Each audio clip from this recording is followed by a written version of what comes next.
There's something remarkable that happens when a person stops being ruled by fear, when they stop bending to the will of manipulators and deceivers, when instead they step into the authority that God has given them. It's an awakening, and awakenings have consequence. Narcissists thrive on control because, at their core, they are deeply insecure individuals who construct a false self to shield themselves from their own inadequacies. Their survival depends on maintaining a carefully curated image, one that places them above others in intelligence, superiority, and authority. They meticulously craft narratives where they are always the hero, the victim, or the misunderstood genius. Control is their primary tool for sustaining this illusion, and they wield it with precision. They manipulate, gaslight, and deceive to ensure that the people around them remain within the framework they have created. They must dictate not only how others see them, but also how others see themselves. A narcissist does not want independent thinkers. They want followers, admirers, and extensions of their own ego. They want people who validate their superiority, who reflect back to them the idealized version of themselves they desperately cling to. When someone operates under the influence of a narcissist, they often become conditioned to seeking approval, second-guessing their own instincts, and suppressing their true selves to avoid conflict.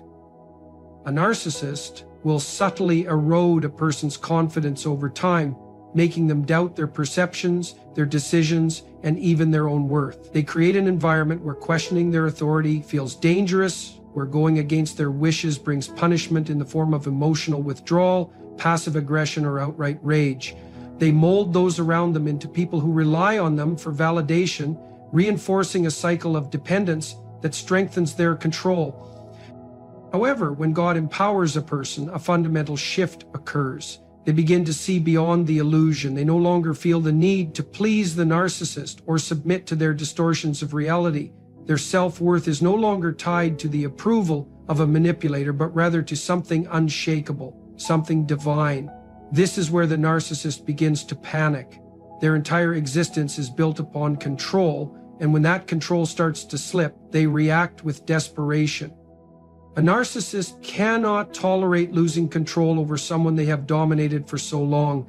They will attempt to regain their grip through a variety of tactics: guilt-tripping, shaming, playing the victim, or even using charm to lure the person back into submission.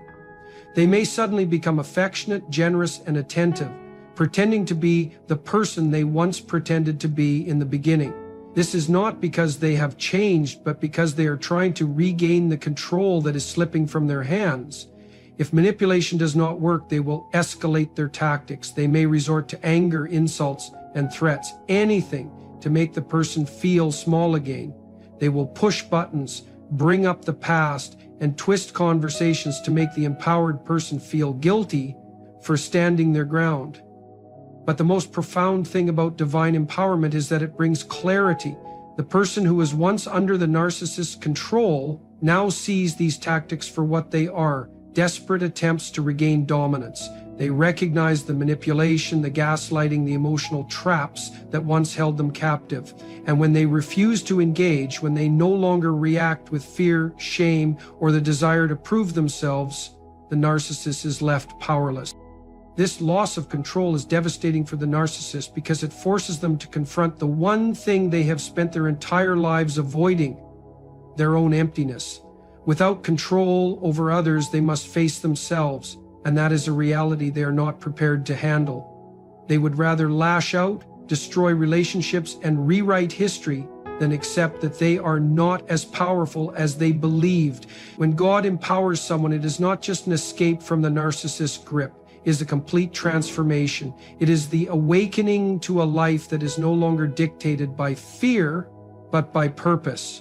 And that is something a narcissist can never truly comprehend. A narcissist despises true strength because it directly threatens the fragile foundation upon which their entire persona is built.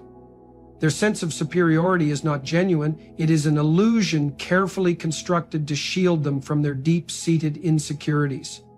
They project confidence, intelligence, and dominance, but beneath the surface they are driven by fear.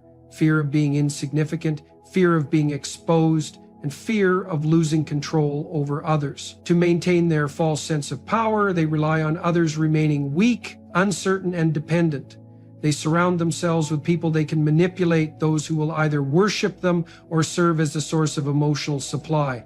But when someone develops true strength, particularly the kind that comes from divine empowerment, it shatters the narcissist's illusion of superiority and forces them to confront their greatest fear, that they are not, in fact, as powerful as they want to believe. Narcissistic strength is performative.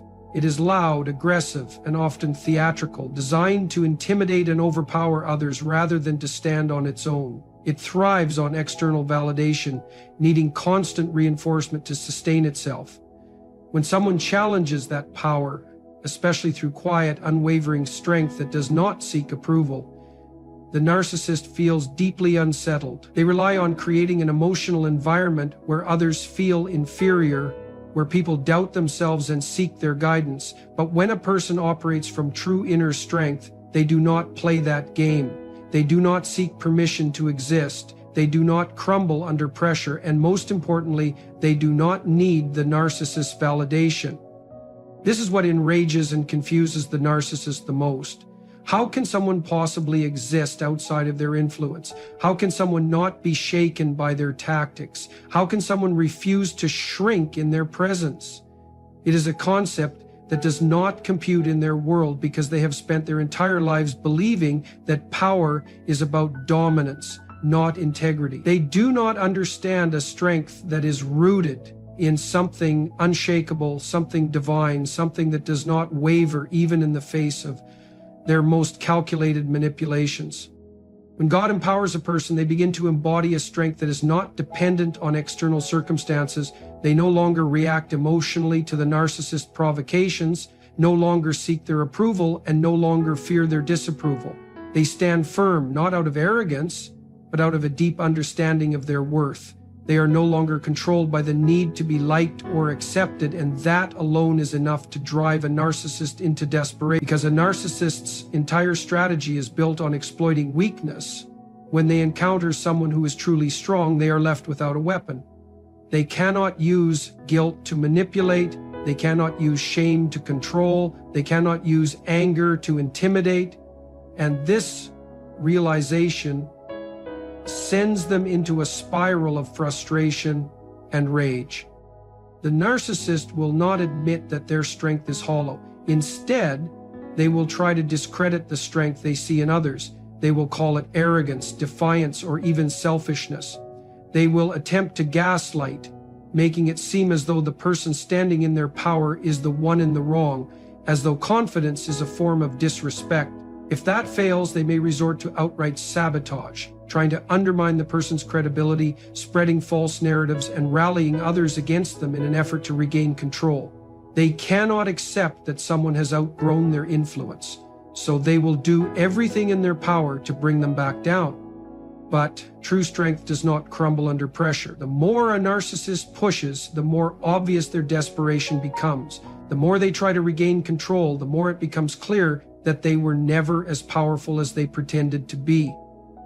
And for a narcissist, there is no greater insult than realizing that someone has become untouchable to their manipulation. No greater fear than being exposed as weak in comparison to the very person they once controlled.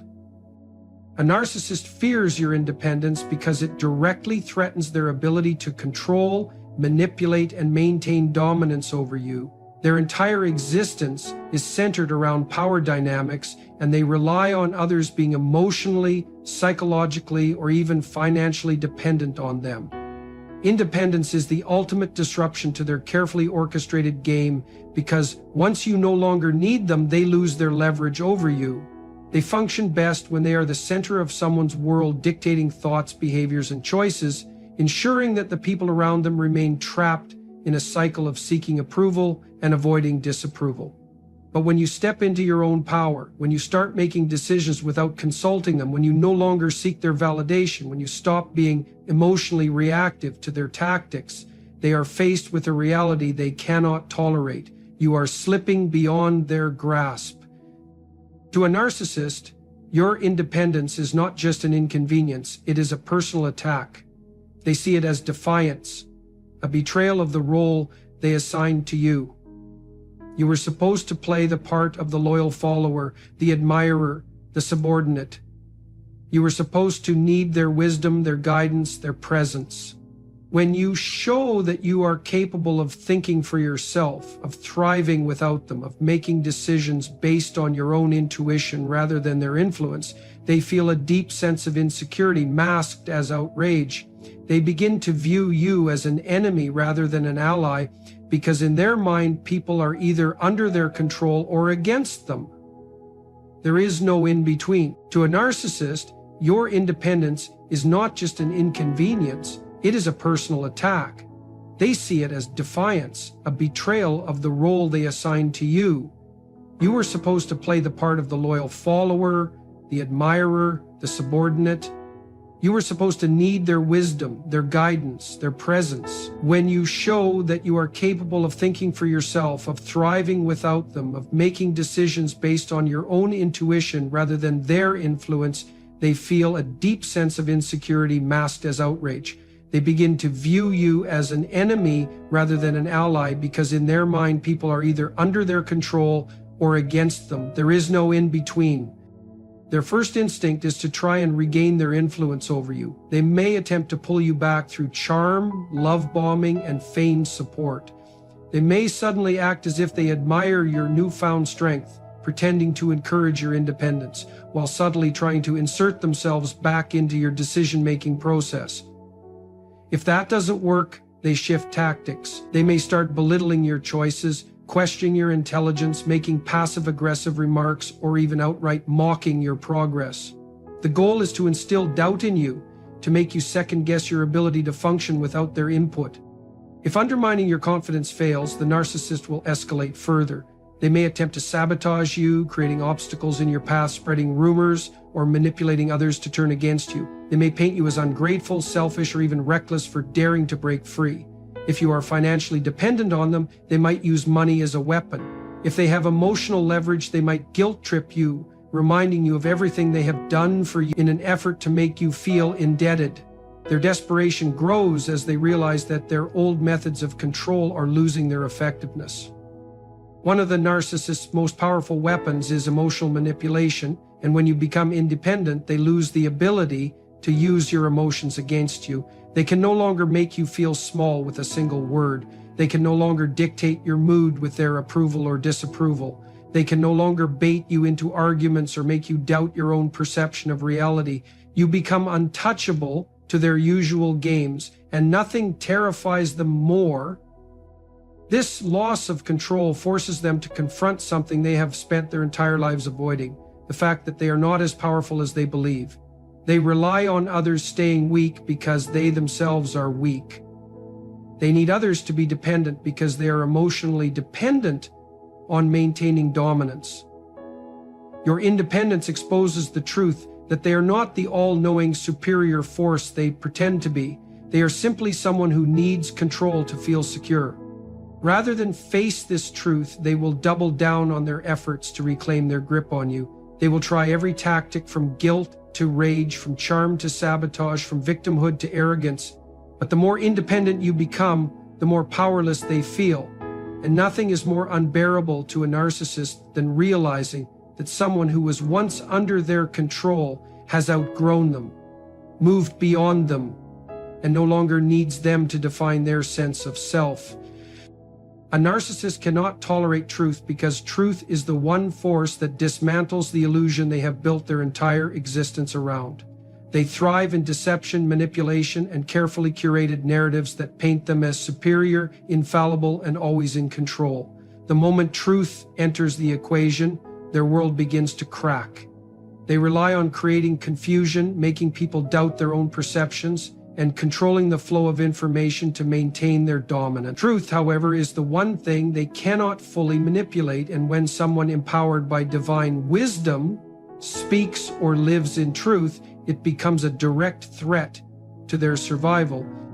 For a narcissist, the truth is unbearable because it exposes their deepest fear, that they are not who they pretend to be. Their entire identity is constructed around a false self, an exaggerated version of reality that portrays them as stronger, smarter, more capable, and more deserving than everyone else. This false self exists to protect them from confronting their real self, which is fragile, insecure, and riddled with deep, unresolved wounds.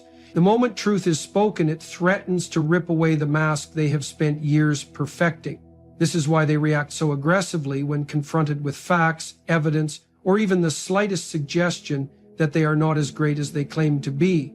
They will deny, deflect, distort, and even rewrite history to maintain the illusion that they are in control of reality. One of the ways a narcissist avoids the truth is by gaslighting, manipulating others into questioning their own perception of reality.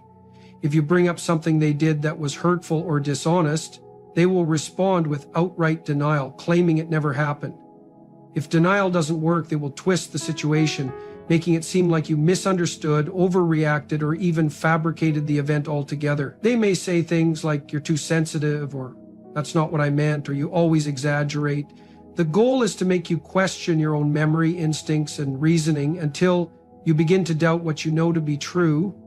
This creates a dependency where you start relying on them to define reality for you, which is exactly what they want. Another tactic narcissists use to avoid truth is shifting blame. They refuse to take responsibility for their actions, and instead, they redirect attention elsewhere. If they are caught in a lie, they will say it was someone else's fault. If they hurt someone, they will claim they were provoked. If they are exposed for wrongdoing, they will portray themselves as the real victim. This allows them to escape accountability while simultaneously making others feel guilty for even daring to hold them responsible. A narcissist will never willingly admit they were wrong, because doing so would mean facing the truth that they are not perfect, and that is something their fragile ego cannot withstand. When someone empowered by God begins to walk in truth, the narcissist senses danger. Divine wisdom brings clarity, and clarity is the one thing a narcissist does not want those around them to have. Clarity means seeing through their lies, recognizing their manipulations, and refusing to play their game. A person who is anchored in truth no longer falls for their gaslighting, no longer feels guilty for holding them accountable, and no longer seeks their approval. This terrifies the narcissist because it means they are losing control. At first, they may try to silence the truth through intimidation. They may become aggressive, using threats, ridicule, or passive-aggressive comments to make the truth teller back down. If that doesn't work, they will attempt to discredit them, painting them as crazy, untrustworthy, or even dangerous. They will spread false rumors, twist words, and manipulate others into believing that the person speaking truth is actually the one causing harm. Their goal is to isolate the truth teller, making sure no one else listens to them, so they can continue their deception without interference. If all else fails, the narcissist will play the victim. They will claim they are being unfairly attacked, that they are misunderstood, that the truth is being used against them in a cruel way. They will cry, seek sympathy, and try to gather allies who will defend them. This is a final attempt to shift the narrative, making themselves seem like the wounded party while portraying the person standing in truth as cruel or unforgiving. But no matter how much they fight against it, truth remains their greatest weakness. Unlike deception, which requires constant effort to maintain, truth stands firm on its own. It does not need to be reinforced with lies, manipulation, or theatrics. And when someone empowered by divine wisdom embraces truth, they become immune to the narcissist tactics. They see through the games, they refuse to be controlled by emotional manipulation, and they do not back down in the face of intimidation. This is why a narcissist cannot tolerate truth, because it strips them of the one thing they rely on most, the ability to control the perception of reality. Without that, they are left exposed, vulnerable, and powerless, forced to confront a reality they have spent their entire lives running from. A narcissist resents your joy because it is something they cannot genuinely experience. They may appear confident, charming, or even happy in certain moments, but their so-called happiness is always dependent on external validation, control, or superiority over others. True joy, joy that is independent of circumstances, that radiates from inner peace, that is unshaken by outside forces, is something a narcissist does not understand and cannot manufacture for themselves. They live in a constant state of emotional turmoil, swinging between grandiosity and insecurity, between craving admiration and fearing irrelevance. They are dependent on external sources to fuel their ego, whether it be attention, praise, or power. Without those, they are left with a hollow emptiness they cannot bear. When they see someone who is truly joyful, especially someone they once controlled, it fills them with a deep sense of resentment, envy, and rage. A narcissist does not celebrate others' happiness unless it benefits them in some way. If your joy serves their ego, if it makes them look good by association or can be used as a tool to control you, they may temporarily play along, but the moment your happiness exists outside of their influence, they will do everything in their power to diminish it. They view joy as something to be owned, dictated, and distributed according to their will. When they see someone experiencing true joy, joy that is not reliant on them, that is not fueled by their approval, it becomes an unbearable reminder that they do not have the emotional depth to create it for themselves. It reminds them that there is a part of life they will never truly understand, no matter how much they try to manufacture or manipulate it. The narcissist thrives on control, and joy is one of the hardest things to control in another person. They can control fear, guilt, shame, and even admiration with the right tactics. But joy is different. Joy is internal. Joy is resilient. Joy does not crumble under manipulation or threats. A joyful person is unpredictable because they do not operate based on the narcissist's approval or disapproval. And they do not shrink when criticized, they do not become desperate when ignored, and they do not feel the need to prove their worth through endless battles of superiority. This terrifies the narcissist because it renders their usual methods of control ineffective. When a narcissist sees you joyful without them, their first instinct is to try and take credit for it. They may attempt to insert themselves into your happiness, acting as if they are the reason you feel good. If they can convince you that your joy is somehow tied to them, they regain a sense of control. If that fails, they will switch tactics and attempt to sabotage it. They may undermine your confidence, subtly planting seeds of doubt that make you question whether you deserve to be happy. They may remind you of past failures, bringing up old wounds in an attempt to pull you back into a place of insecurity. They may use passive-aggressive comments, disguised as concern or wisdom, to make you second-guess the very things that bring you happiness. If you are thriving in your career, they will suggest that you are overestimating yourself. If you are finding joy in a new relationship, they will cast doubt on the other person's intention. If you are simply at peace, they will create drama to pull you back into chaos. Ladies and gentlemen, there's something unsettling about dealing with a person who always seems to have an answer, except when the questions require honesty. You see, a narcissist thrives on control. They live in a fortress built from grandiosity, defensiveness, and manipulation. The moment you ask something that forces them to look in the mirror, the whole illusion starts to tremble. The fragile ego defense is the foundation upon which narcissism is built. At first glance, a narcissist may appear supremely confident, even arrogant, as if they are entirely self-assured and unshakable in their beliefs. But beneath that external bravado lies something entirely different, a deep, pervasive insecurity. Their entire personality is structured around avoiding the painful realization that they are not, in fact, superior, invincible, or beyond reproach. To maintain this illusion, they develop a psychological defense mechanism that shields them from anything that could shatter their self-position. This defense is so deeply ingrained that when confronted with questions that expose even the slightest vulnerability, they experience it as an attack on their very existence. The reason they cannot answer such questions is not because they lack intelligence or awareness, but because acknowledging certain truths would bring their entire sense of self crashing down. This fragility is evident in the way narcissists respond to criticism. Unlike a well-adjusted individual who can consider feedback, weigh its merits, and either accept or reject it rationally, A narcissist treats criticism as an existential threat.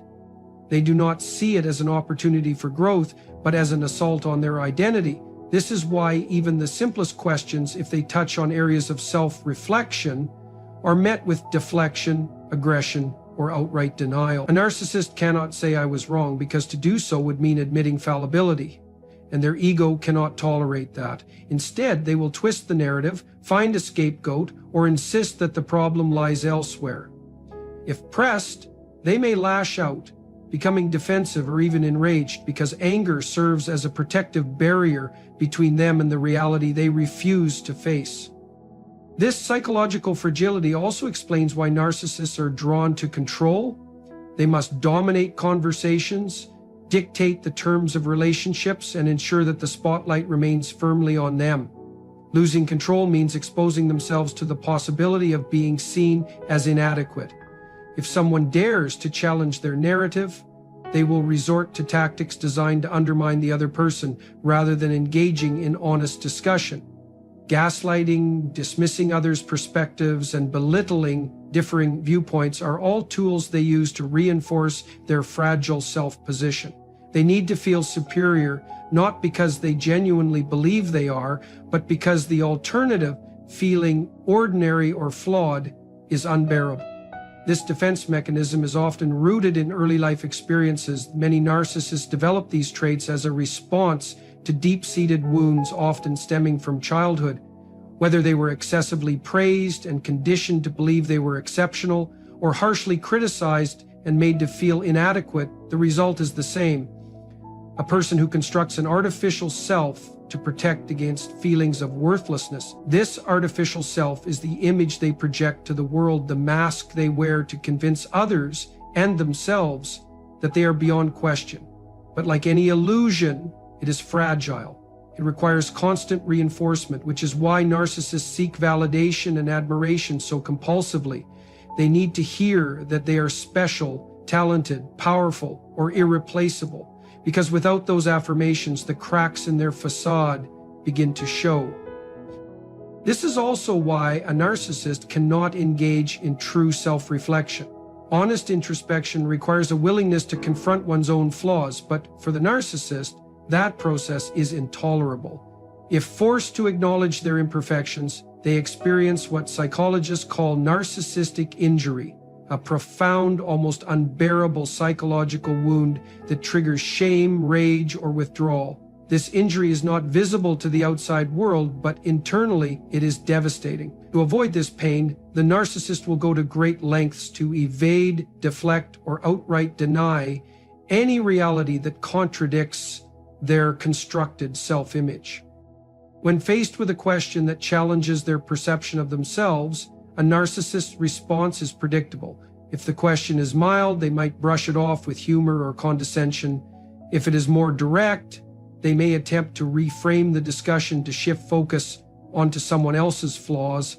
And if the question strikes at the core of their insecurities, they will react with disproportionate anger, blame shifting, or even cutting ties with the person who asked it. The closer the question gets to revealing the truth about them, the more intense their reaction will be. This is why certain questions, those that demand accountability, honesty, or genuine self-awareness, are ones they simply cannot answer.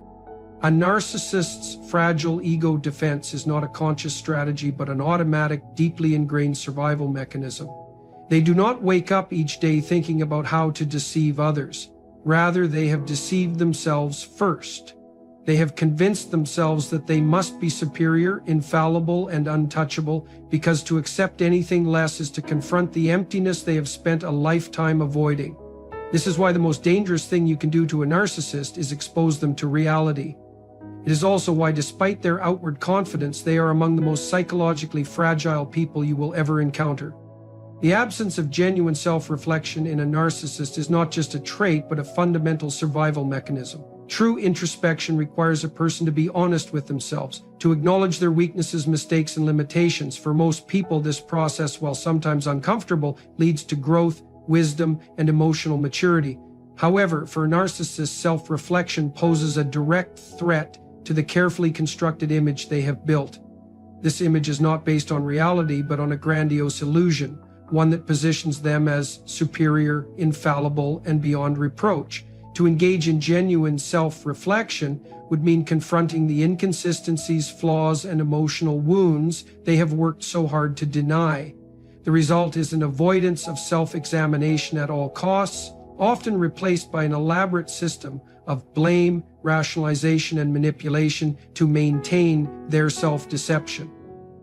This inability to look inward is why a narcissist cannot grow in any meaningful way. They remain trapped in cycles of destructive behavior, repeating the same patterns and making the same mistakes without ever understanding why. Instead of considering that their actions might be the source of their problems, they externalize everything. If a relationship fails, it is always because the other person was flawed, unreasonable, or ungrateful. If they lose a job, it is because their boss was incompetent or jealous. If someone criticizes them, that person is envious, foolish, or simply incapable of recognizing their brilliance. Every challenge, every failure, and every setback must be explained in a way that preserves their illusion of perfection. This is not a conscious decision, but a deeply ingrained psychological defense. The narcissist does not see this as lying to themselves. They experience it as reality. Because they lack self-reflection, narcissists are incapable of real emotional depth. They may mimic deep emotions, learning what to say and how to act in situations that require empathy or remorse. But this is a performance rather than a genuine experience. Since they do not engage in self-examination, they do not truly understand their own emotions or motivations. Instead, they react instinctively to protect their ego. When confronted with their shortcomings, rather than analyzing their behavior, they become defensive or aggressive. Their response is not driven by a desire to understand themselves, but by an overwhelming need to preserve their self-position. This is why they often deflect blame or attack the person who dares to hold them accountable. A narcissist's lack of self-reflection also makes them highly predictable in their emotional responses. They live in a constant state of denial, refusing to acknowledge any personal responsibility for their actions. This creates a paradox. Despite their outward arrogance, they are emotionally fragile because they have never developed the ability to process negative emotions through introspection. Even mild criticism can trigger intense reactions. A simple question about their behavior can lead to rage, passive aggressiveness, or emotional withdrawal. They may accuse others of attacking them, playing the victim to shift attention away from their shortcomings. Since they cannot face the possibility that they might be at fault, their only options are to deny, deflect, or destroy any challenge to their self-image. This inability to engage in honest self-reflection also affects how a narcissist interacts with others. They struggle to form deep, meaningful relationships because true connection requires vulnerability. Vulnerability, however, is something they avoid at all costs. To be vulnerable is to admit that they have weaknesses, fears, and insecurities, things they have spent their entire lives trying to hide. As a result, their relationships are often shallow, transactional, or built on power dynamics rather than mutual understanding. They see people as extensions of themselves, tools to be used for validation, admiration, or control. Since they do not reflect on their own emotions, they also struggle to understand the emotions of others. This is why they can be cruel, dismissive, or completely indifferent to the suffering they cause. Ironically, while narcissists avoid self-reflection, they often spend a great deal of time analyzing and criticizing others. They are hyper-aware of other people's flaws, using them as a distraction from their own. They may project their own shortcomings onto others, accusing them of the very behaviors they engage in. This projection serves a dual purpose. It allows them to maintain their illusion of superiority while also shielding them from the painful truth about themselves. If they can convince themselves that others are the problem, they never have to confront their own inner turmoil. The absence of self-reflection in a narcissist is not simply a refusal to acknowledge reality. It is a complete disconnection from the inner self. They construct a version of themselves that is carefully curated to impress, intimidate, or manipulate, but beneath that facade, there is nothing truly solid. This is why they are constantly seeking validation from others. Without external reinforcement, their sense of self begins to collapse. They need to be admired, envied, or feared because deep down, they do not truly know who they are. They have spent so much time avoiding their true selves that they have become strangers to their own minds. Their self-perception is based entirely on external factors, how others see them, how much attention they receive, how much power they wield. This makes them incredibly dependent on their environment for a sense of identity, which is why they react so strongly when that identity is questioned. The lack of introspection also explains why narcissists rarely change. Personal growth requires an honest assessment of one's actions, motivations, and shortcomings, something a narcissist is fundamentally incapable of doing. Even when faced with overwhelming evidence of their own destructive behavior, they will find ways to rationalize or rewrite the narrative to avoid facing the truth. If they do acknowledge wrongdoing, it is often performative, designed to regain control or manipulate others into giving them another chance. It is not based on genuine understanding or a desire for self-improvement. Since they do not engage in self-reflection, they remain trapped in a cycle of repetition, making the same mistakes over and over again while blaming others for the consequences. The fear of accountability is one of the most defining characteristics of a narcissist. To most people, accountability is an essential part of personal growth and maturity. It means taking responsibility for one's actions, acknowledging mistakes, and making efforts to improve. However, for a narcissist, accountability represents something far more terrifying: the exposure of their flaws. Their entire persona is built on the illusion of superiority, control, and perfection. Admitting fault, even in the smallest way, threatens this carefully constructed self-image. Rather than facing their shortcomings, they will go to great lengths to avoid accountability, using manipulation, blame shifting, and even outright denial to maintain the illusion that they are never in the wrong. At the core of this fear is an overwhelming dread of being seen as inadequate. While narcissists project confidence, beneath that facade lies a fragile ego that cannot tolerate criticism or failure. They have spent their lives constructing a narrative where they are always the hero, the victim, or the misunderstood genius, never the one at fault. This is why, when confronted with their mistakes, they react not with introspection, but with defensiveness or aggression. Their immediate instinct is not to consider whether they were wrong, but to find a way to protect their self-position. This is why narcissists often rewrite history, twisting past events to absolve themselves of any responsibility. If they hurt someone, they will claim the other person provoked them. If they fail at something, they will insist that the system was rigged against them. They create an alternate reality where they remain untouchable. One of the most common tactics they use to escape accountability is blame shifting. A narcissist cannot bear the idea of being responsible for something negative, so they instinctively look for someone else to blame.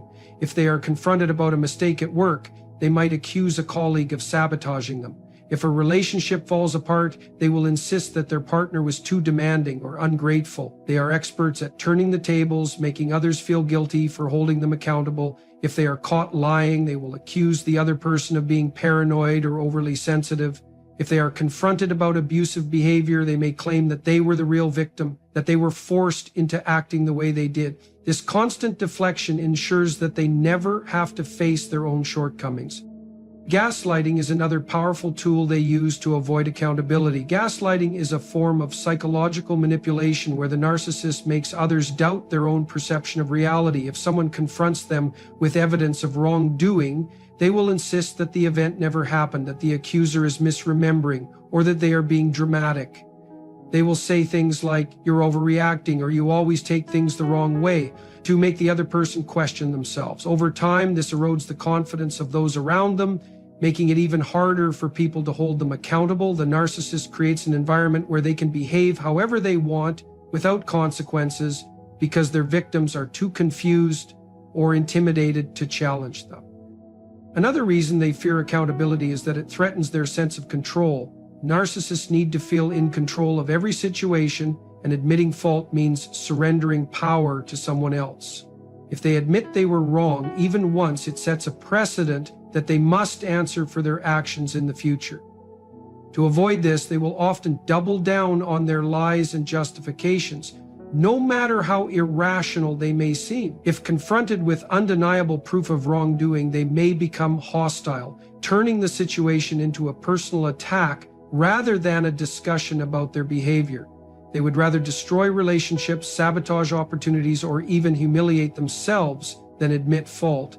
Their need for control outweighs any logical or moral considerations. This fear of accountability also extends to their emotions. While most people can recognize when they have hurt someone and feel remorse, a narcissist refuses to acknowledge any emotional responsibility. They cannot afford to see themselves as someone who causes harm, because that would contradict their carefully curated self-image. If someone expresses that they were hurt by the narcissist's words or actions, the narcissist will dismiss their feelings, accuse them of being too sensitive, or claim that it wasn't their fault.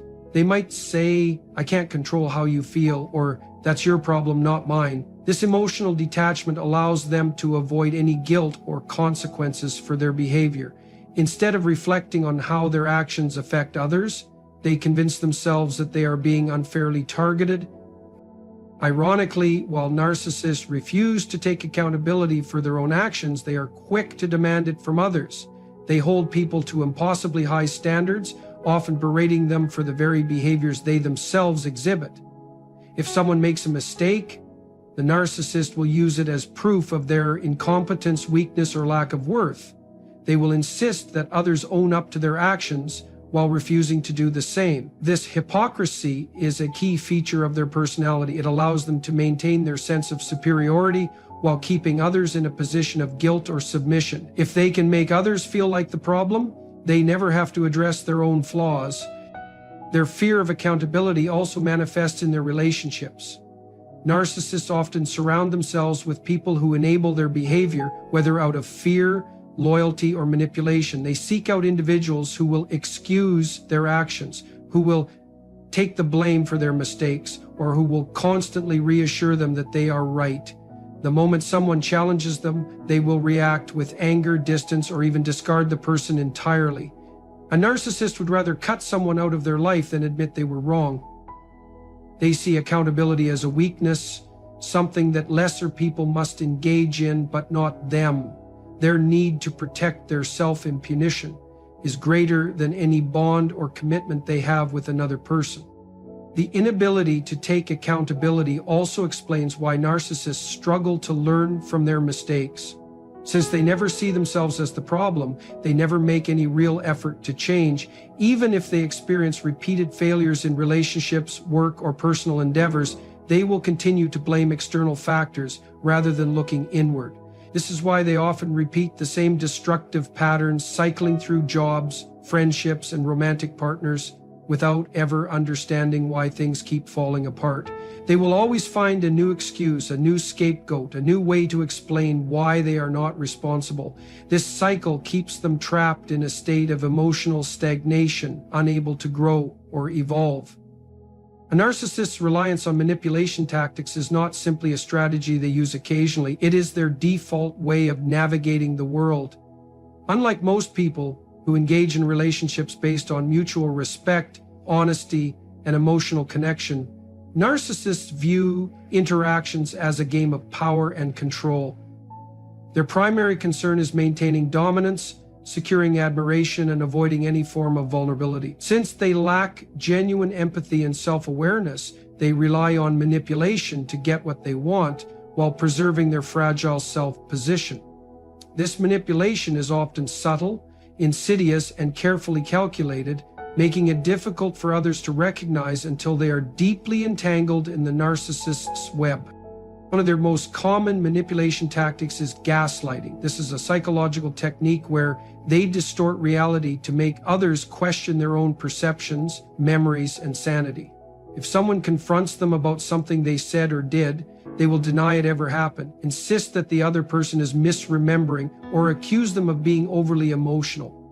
Over time, this creates self-doubt in the victim, making them more susceptible to the narcissist's control. Gaslighting allows the narcissist to rewrite history, evade accountability, and keep others in a constant state of confusion and dependence. The more they can make someone question themselves, the easier it becomes to manipulate them into submission. Another powerful tool in their arsenal is emotional guilt tripping. Narcissists know how to exploit people's emotions to get what they want. They will play the victim, exaggerating their suffering or twisting events to make it seem like they are the ones being wronged. If someone tries to set a boundary or hold them accountable, they will respond with dramatic displays of distress, claiming that they are being treated unfairly or that the other person is cruel for standing up for themselves. They may say things like, "After everything I've done for you, this is how you treat me?" Or, "I guess I'm just a terrible person and nothing I do is ever good enough." This tactic shifts the focus away from their behavior and onto the emotional turmoil of the person they are manipulating. Instead of addressing the actual issue, the victim finds themselves trying to comfort the narcissist, reassuring them or even apologizing despite having done nothing wrong. Love bombing is another manipulation tactic frequently used by narcissists, particularly in romantic relationships. This involves overwhelming someone with excessive flattery, affection, and attention in the early stages of a relationship to create an intense emotional bond. They will shower their target with compliments, gifts, and promises of an ideal future, making them feel incredibly special and valued. However, this phase is not genuine. It is a calculated effort to gain control. Once the person is emotionally invested, the narcissist begins to withdraw the affection, using it as a tool for manipulation. They will become distant, critical, or even cruel, making the victim desperate to regain the love they once received.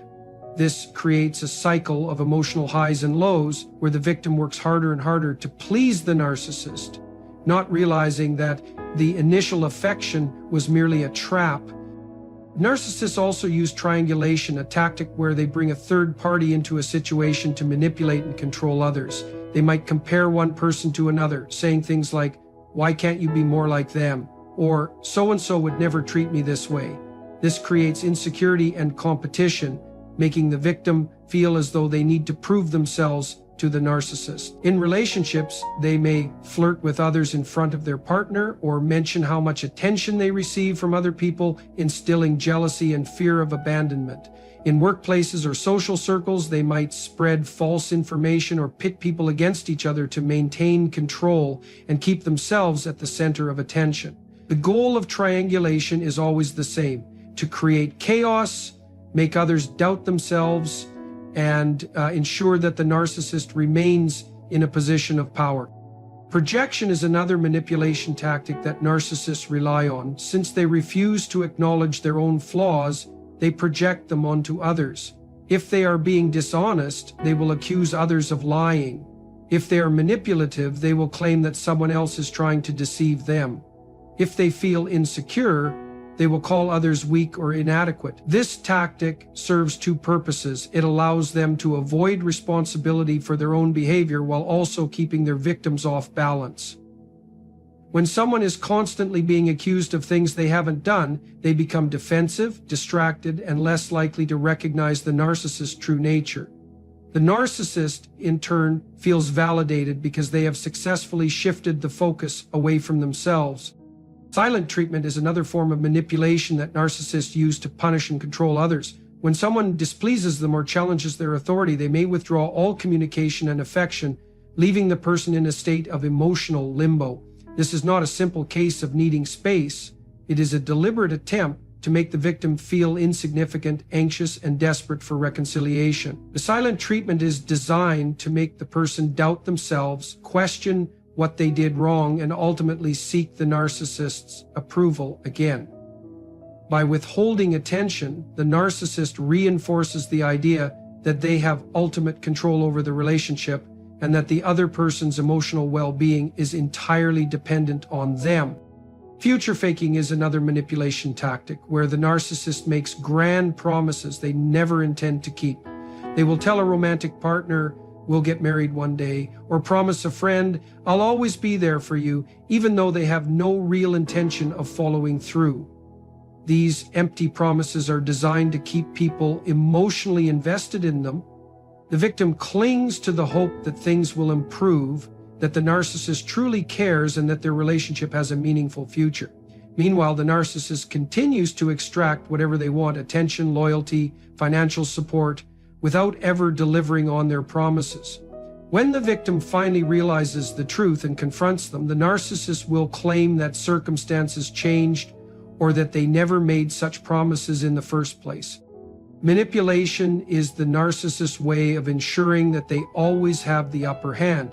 Every interaction is calculated, every response is measured to serve their own interests. They do not form relationships based on love or trust, but on control and dominance. Their tactics are designed to weaken others, making them easier to exploit.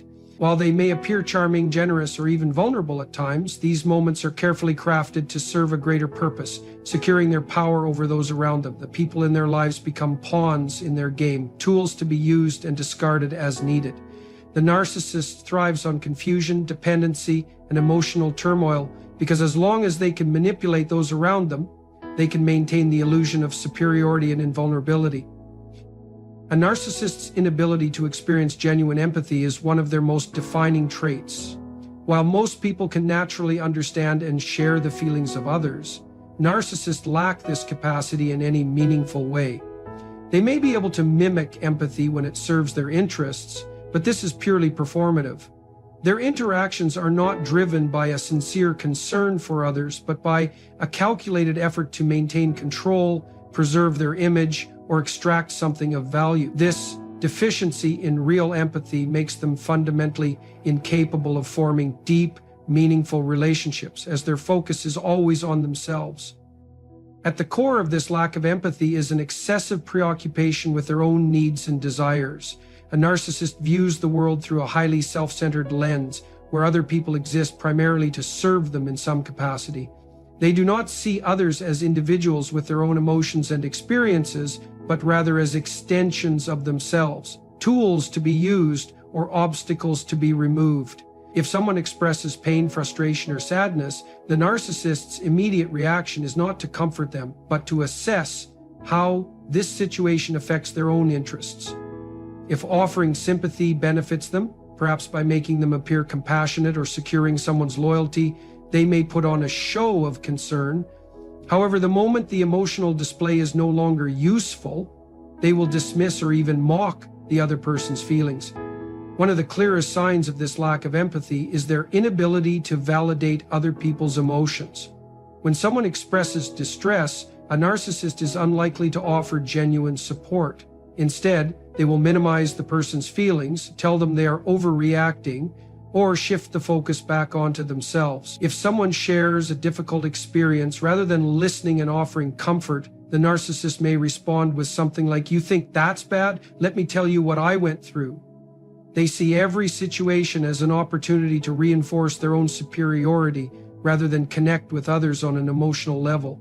If someone confronts them about hurtful behavior, they will react with defensiveness, blame shifting, or indifference. Instead of acknowledging the other person's pain, they will insist that they are the real victim or that the other person is being unfair. This lack of empathy also makes narcissists incapable of genuine remorse.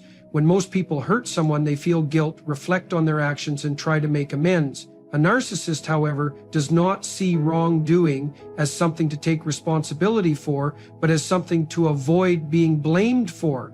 If they apologize, it is only to end a conversation, regain control, or prevent consequences, not because they actually feel sorry. Their apologies are often vague, insincere, or filled with justifications. Instead of saying, "I was wrong and I'm sorry," they will say things like, "I'm sorry you feel that way," or "I didn't mean it that way, but you took it wrong." These statements shift the burden onto the victim rather than taking accountability for their actions. Their emotional detachment extends to their relationships, where they view people as interchangeable. Since they do not form real emotional bonds, their connections with others are transactional. They value people for what they can provide: attention, admiration, status, financial support, but have no real attachment to them as individuals.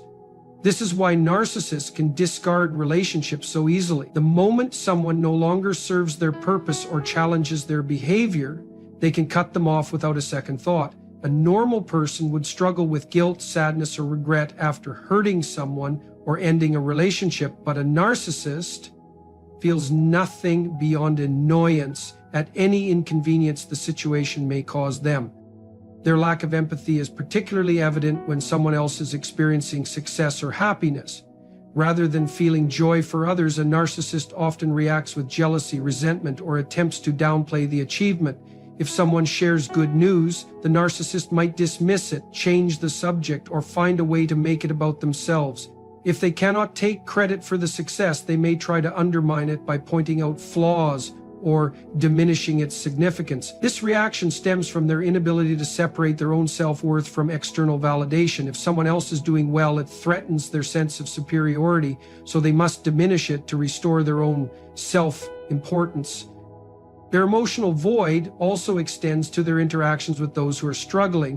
While most people instinctively offer kindness and support to someone in distress, a narcissist may respond with indifference, irritation, or even enjoyment. They may see someone else's suffering as an opportunity to assert dominance, reinforce their own power, or manipulate the person further. If they do offer support, it is usually conditional, designed to make themselves look good, secure loyalty, or create a sense of debt that they can use later.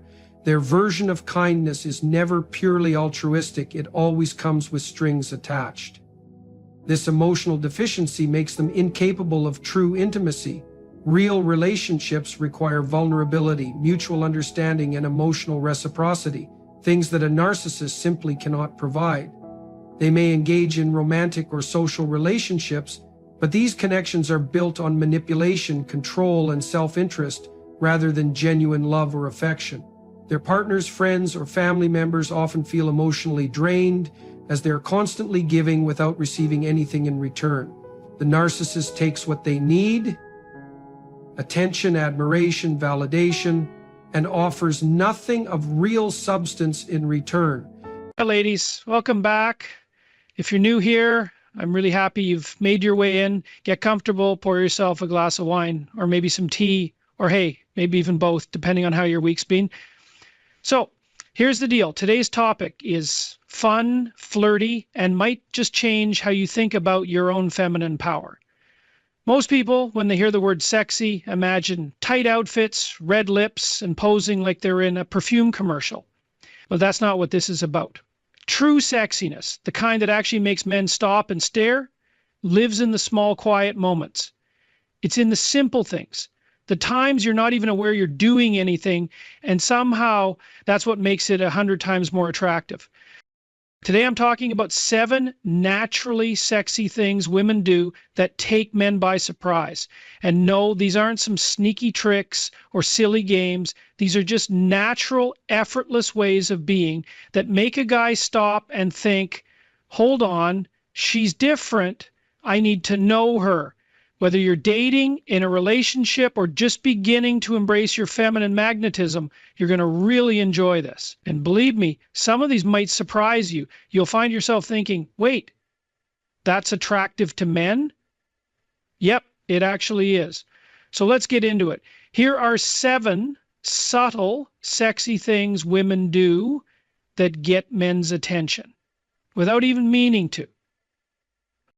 Want to know what makes a woman stand out in a noisy crowd where everyone is trying to be heard?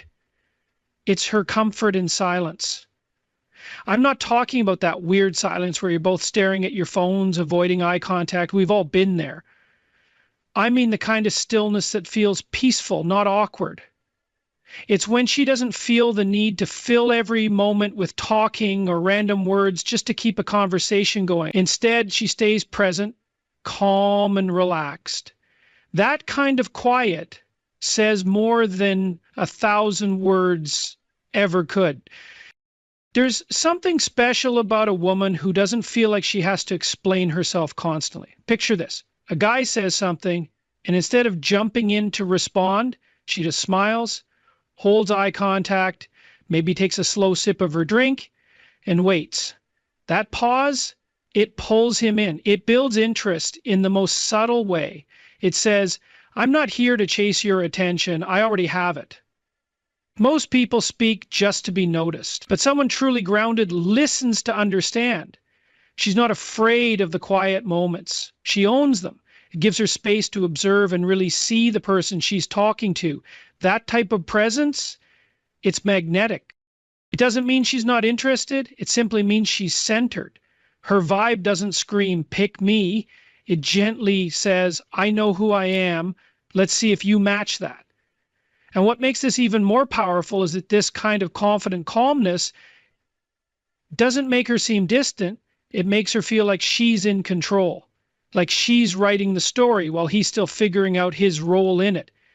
That's not just attractive, it's unforgettable. Because deep attraction doesn't come from how much you say. It comes from how much meaning your words carry. And when you give a man that tiny space, that short moment where he's curious about what you'll say next, you stop being just another person in the room. You become the whole experience. There's this blink and you'll miss it moment that completely catches a guy off guard. It's the way you touch your hair. Now, before you roll your eyes and think, really, that's what does it? Just hear me out. I'm not talking about some dramatic hair toss like you're acting in a commercial. I mean the little things. The kind of thing you do without thinking. Maybe you're laughing and push your hair behind your ear, or maybe you're reading something and casually flick your hair away from your face. That's where the charm is. Because it's not performed, it's not planned, it's just you being natural. And that's what men notice. Because it feels real. It's not about being perfect, it's about being comfortable. In a world where so many are trying to appear flawless or polished, that tiny moment of natural femininity stands out. It's not really about the hair, it's about the vibe behind it. It says, I'm relaxed in my own skin. And that's everything. Sometimes that small movement isn't even about him, it's about you, enjoying yourself in the moment. And that makes it even more beautiful. Because what's sexier than a woman who isn't even trying, but still grabs attention? That soft flick, that casual tuck behind the ear, it's sweet, feminine, and quietly captivating. And men notice. They might not say out loud, wow, that was hot, but it will stick with them, like a quiet little memory playing on repeat, and they won't even know why. So no, you don't have to master the perfect hair move. You just have to be yourself, because it's in those relaxed, natural moments that your beauty truly shines. Let's talk about something a lot of women don't even realize is one of their secret strengths, their voice. And don't worry, I'm not suggesting you start talking like a movie character or whisper like you're in a candle ad. That's not the idea. I'm talking about your tone, especially that soft, smooth, almost playful tone you use when you're feeling good and in your element. It's not fake or forced, it's quiet. And that's exactly why it's so powerful. Picture this. You're having a conversation, maybe the energy is building a little, and instead of raising your voice or sounding overly excited, you let your tone drop just a bit, not too much. Just enough to make him lean in. That's the moment. That's when the connection deepens. It's not about volume, it's about energy. When you speak a little softer, a little slower, it creates this invisible closeness, like a private space that only you and he are in. That shift, it works faster than you'd imagine. You're not trying to impress him with big words. You're pulling him in with your vibe.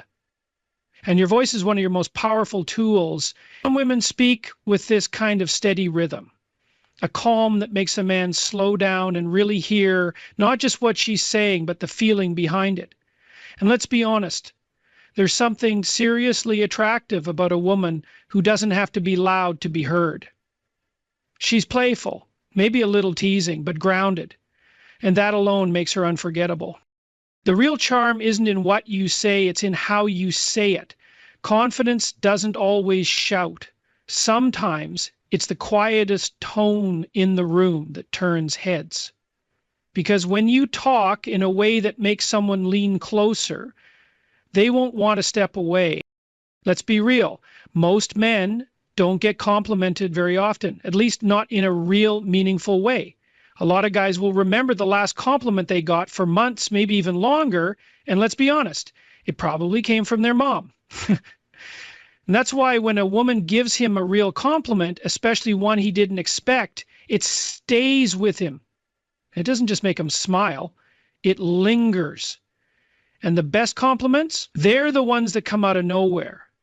Not the usual nice shirt or you've got great eyes. Those are kind, but they're kind of common. I'm talking about things like you have a calming energy. It makes people feel safe. Or I love how your mind works. It's so interesting. That kind of praise, that hits different. Why? Because it shows you're really seeing him. Not just his looks, but his essence. And that kind of attention, it's rare. Men want to feel seen too, not just looked at, but really noticed. They want to know that their personality, their energy, the way they carry themselves, it matters. When you compliment something about his heart, his humor, or the way he thinks, it touches something deeper. It doesn't just make him feel attractive, it makes him feel meaningful. And feeling valued, that's one of the most attractive feelings in the world. And how you say it matters, too. You don't have to lay it on thick, just slip it in, easy and natural. Like that was actually a pretty smart way to look at it. I didn't expect that from you. Maybe with a smile or a playful glance. That's the moment he begins to see you differently. Not just as someone beautiful, but as someone who truly gets him. Someone who sees what others overlook. And that right there is the beginning of something real. The rim of her glass, the way her fingers gently slide across the table without thinking, or how she slowly tucks a piece of hair behind her ear like it's part of the rhythm in her voice. You see, when a woman laughs openly without holding back, it sends a clear message. It says, I'm not here to impress you, I'm here to enjoy myself. And let me tell you, there's nothing more attractive to a man than a woman who truly embraces her own joy. Because when you're near someone who's genuinely having a good time, it's nearly impossible not to get pulled into their energy. It's contagious. Here's the truth. Laughter breaks down walls. It softens tension. So when a woman laughs freely and with no shame, it gives him the space to feel safe enough to be himself. He starts to relax. He begins laughing more naturally. And before you even realize it, it's no longer just surface level conversation. It's something richer. It's a connection. And it all started because you weren't afraid to be your full, open, unapologetic self. Let's be real. An honest, joyful laugh is hard to forget. A man might not remember what you wore or the exact words you said, but if your laugh made him smile or even laugh too, that moment sticks with him. That sound plays in his head when he's lying awake, thinking, scrolling through his thoughts, wondering why he can't stop thinking about you. So don't hide your laugh. Don't tone it down or try to make it quieter. Don't cover your mouth. Like happiness needs to be small. Let it out. Let it fill the room. Let it be as bold and bright as you are. Because when you laugh from deep inside, you're not just attractive, you're unforgettable. There's eye contact, and then there's that kind of eye contact that holds just a moment longer than expected. Now, I'm not talking about the kind that feels too heavy or uncomfortable, like someone is searching your soul. I mean that tiny pause, that extra second, that short breath longer than usual. When she keeps looking into his eyes just a little longer, something shifts. In that small moment, everything feels different. That look doesn't just say, I see you. It says, I see you, I know what I'm doing, and I'm not afraid to let you feel it. That kind of confidence, it drives a man wild. Because that look, it's honest, it's powerful. It says more than words ever could. When a woman holds eye contact with a playful sparkle in her eyes or the hint of a smile tugging at the corners of her mouth, it creates a moment of tension. Like something important just passed between you, even though no words were spoken. Most people break eye contact too quickly. It's natural. We feel nervous, shy, or worried. We'll look too eager. But when she holds it for just a heartbeat longer, that's where the spark begins. That's when he starts wondering, wait, was that something more? Did I just imagine that? What was that moment? Suddenly, you're not just someone he talked to. You're someone he's thinking about, someone he's curious about. In that moment, you become a question he wants to answer, a mystery he wants to solve. And here's what's amazing. It's not about being overly flirtatious or putting on an act. It's about awareness. A woman who is secure in herself knows how strong her gaze can be. She doesn't toss it around carelessly, but when she chooses to look just a second longer than usual, it sends a spark into the space between you, like quiet electricity. She doesn't need to be loud. She's not trying to take over the room, but the way she moves with calm confidence, with that soft, knowing smile that says, I know who I am. That's the moment people notice her. So the next time you walk into a restaurant, a meeting, or even just across your living room, remember this. You don't need to shrink yourself to make others comfortable. Let them feel your presence. Let your energy speak before you even say a word. Because a woman who walks with quiet confidence doesn't chase attention. It naturally comes to her. It's about being completely and truly yourself, comfortable in your own skin. A woman who knows her value doesn't try to prove it, she simply lives it. She doesn't chase approval or try to stand out. She becomes magnetic just by being. That kind of woman doesn't just catch a man's eye, she captures his thoughts, his heart, and something deeper inside of him. And the most freeing part, you don't have to become someone else to do this. You don't need to memorize clever lines or master some technique. You definitely don't have to fake a personality. All you need to do is stop hiding the strength that already lives inside of you. Because when you honor your inner power, even in small, everyday ways, you become unforgettable. And any man lucky enough to witness that will understand he's not just looking at someone attractive. He's looking at someone who touches something deeper. Now, I want to hear from you, out of these powerful, irresistible things, which one do you do without even thinking? And which one are you curious to try more often? Drop your thoughts in the comments. I read every single one, and I truly enjoy hearing what you experience. If this gave you a little confidence boost, made you smile, or gave you a fresh perspective, go ahead. Hit the like button, subscribe if you haven't yet, and share this with someone who needs to be reminded of how magnetic she really is. Remember, you don't need to be louder or more daring or someone else entirely. You just need to be you. Because when you do that, you're not just attractive, you become completely irresistible.